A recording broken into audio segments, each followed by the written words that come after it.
سنة وانتم طيبين. النهاردة هنعمل مع بعض بسكوت النشادر بنكهة البرتقال وكمان بالمكنة، وهيطلع معاكي زي ما انت شايفة كده زي الكتاب ما بيقول. هتعتمديها لان انا واثقة ان فعلا الطريقة دي هتبقى حلوة ليكم جدا وكمان سهلة وطعمه جميل جدا. هعمل معاكي البسكوت بتاع العيد النهاردة من الالف الى الياء زي الكتاب ما بيقول، هيطلع معاكي حلو جدا. بس اهم حاجة تمشي معايا بالمقادير بالظبط. لو اول مره تشوفيني على القناه، انا مروه عبد الغني. هبدا معاكم على طول بالمكونات.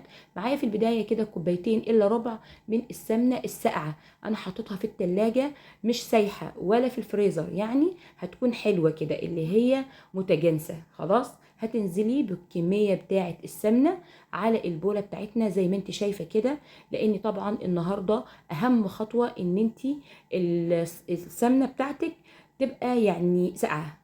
بعد كده معانا الخطوة الأهم اللي هي السكر. طبعا السكر لازم يكون بودر، أنا ضرباه هنا في الخلاط. الكمية بتاعته 3 كوبايات إلا معلقة واحدة. وطبعا ليه ما نشتريش السكر البودر من بره؟ لأن بيدوله بعض الإضافات وبيحطوا عليه كمية من النشا، فبيجي بعد كده ينشف معاكي وانت شغالة. هنبتدي ان احنا نقلبه في البداية كده، وبعد كده ننزل عليه بالمضرب ضربا مبرحا مبرحا.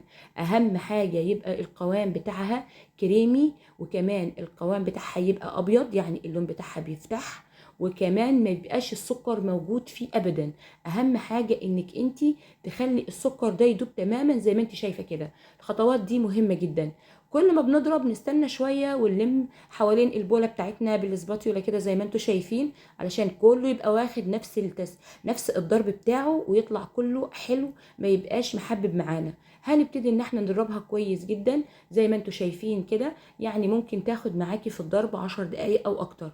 بعد كده هنجيب البيض. انا معايا 4 بيضات لكيلو الدقيق. مش بننزل بالبيض كل مره واحده، احنا بننزل بالبيض واحده ورا التانيه، لانك لو نزلتي بالبيض كل مره واحده هيبتدي يفصل منك، هتفصل منك السكر والزبده والسمنه سوري.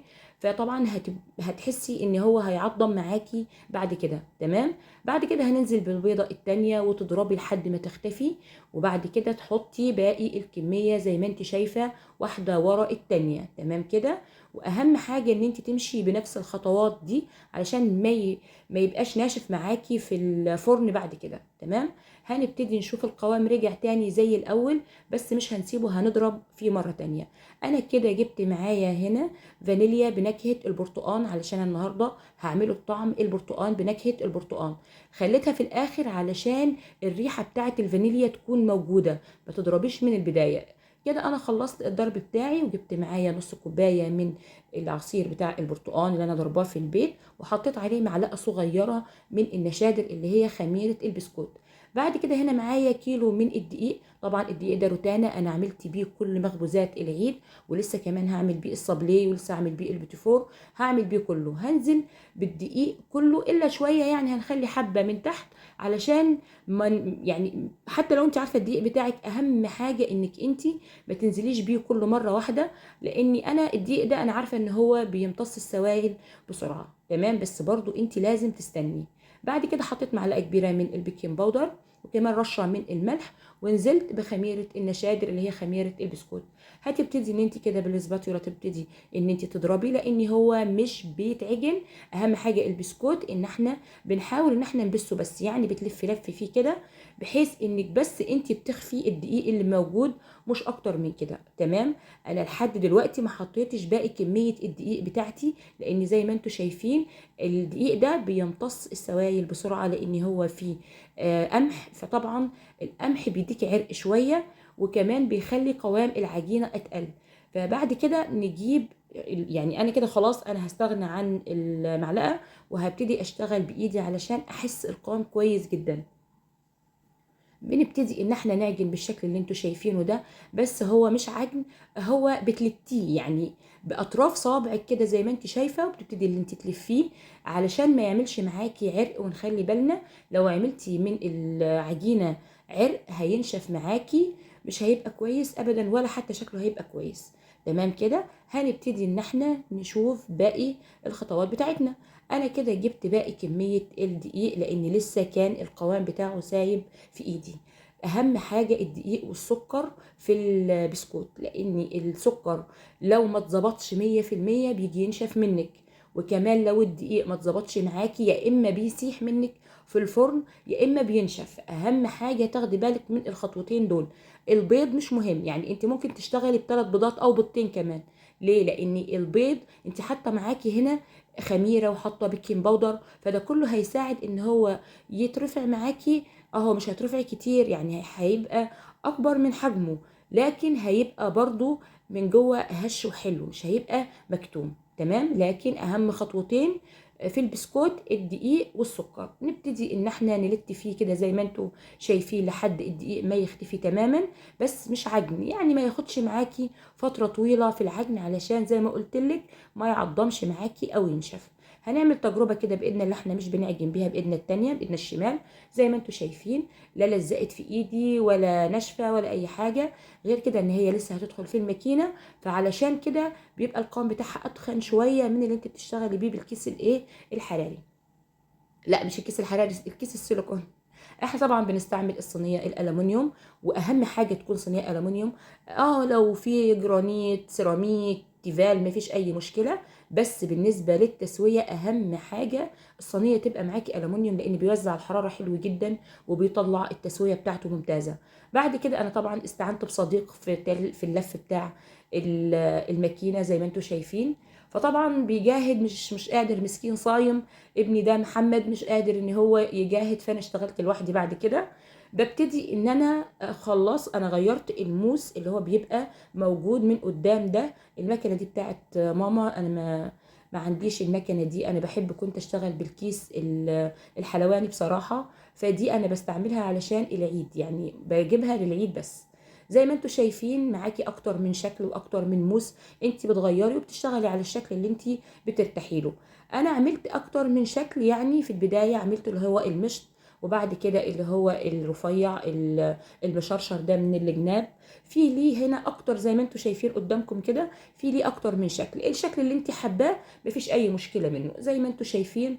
لو في واحده طويله لو واحده قصيره نحاول ان احنا نظبطها، وبعد كده علشان كله يبقى الشكل متساوي. بعد كده انا بحاول ان انا برضه استعين بصديق اخر، لان انا مش قادره الف، فاستعنت بصديق اخر وهو بيحاول يجاهد، بيودي المكنه يمين والمكنه شمال ولحد ما نخلص تمام كده. بعد كده انا بحاول ان انا اظبط بايديا، لان انا مش عارفه ان انا اشتغل بالاتنين. كده انا خلصت الكميه بتاعه الصينيتين الاولانيين. يعني انا كده عملت معايا بالظبط الكيلو عامل معايا 4 صواني بالشكل اللي انتوا شايفينه ده باشكاله المختلفه. وانا بحبه اكتر اللي هو شكل النجمه، بيبقى تخين شويه والقمع بتاعه بيتركب في المكنه برضو دي، بس بيتجاب بالمقاس، يعني للناس اللي حابه ان هي تعرف منين بيتجاب من اماكن معينه، اللي هم انا عندي بتوعات اللي بيبيعوا الادوات المنزليه، فبيتجاب بيتحط من قدام بدل المواس دي، فبيطلع زي القمع بتاع بلح الشام، بيطلع شكله زي كده. زي ما انتم شايفين انا حطيت الكميه بتاعتي الاولى في الفرن.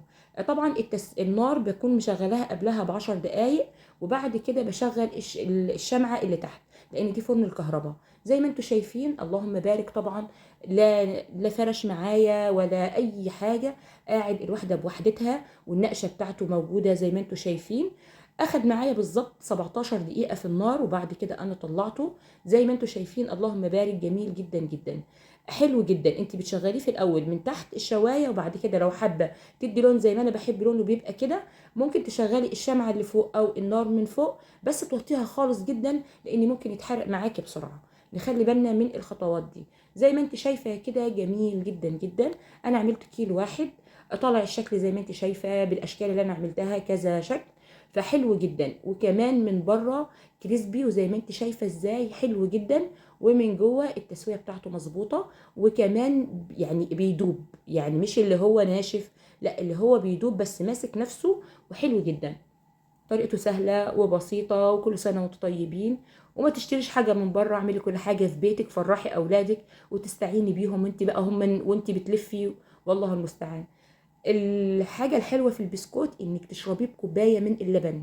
انا جبت كوباية من اللبن مع بسكوتين كده بعد الفطار، كانت اللهم بارك جميلة جدا.